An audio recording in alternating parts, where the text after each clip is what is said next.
One night, an auto rickshaw driver huddled under the canopy of his auto and cursed under his breath. He was forced to navigate the twisting Marve-Madh road between the looming mangrove trees in the dark as rain poured down. He had promised his wife he would only work before sunset. As a lifelong resident of Malad in Mumbai, she feared the ghost of Mud Road more than anything else. She said a bride on her wedding night had been murdered by her groom. His wife claimed the bride had been purposefully driven into a tree by her new husband, who leaped from the car at the last minute and then disposed of his bride's dead body in the mangroves.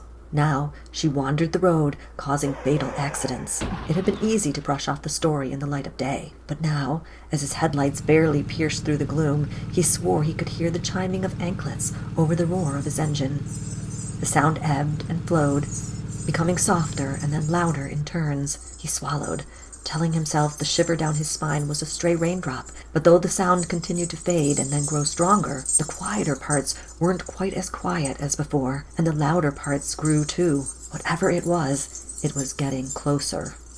He searched all around for the source, his vision struggling to find a shape in the dark, his brain dreading the sight of a bride in her finery, but saw nothing. Still he heard the tinkling. Maybe there was a stray cat with a bell? He swallowed. This was too loud to be natural. The shiver down his back had become a chill. His frozen fingers were clumsy on the handlebars. What had his wife said? There was a way to keep yourself safe? What was it? He strained to remember.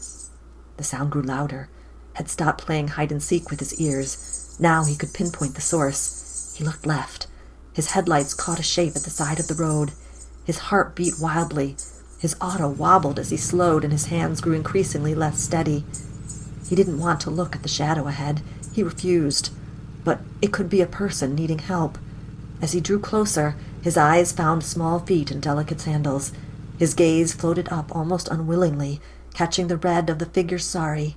His headlights seemed to go through her, illuminating a mangrove behind her.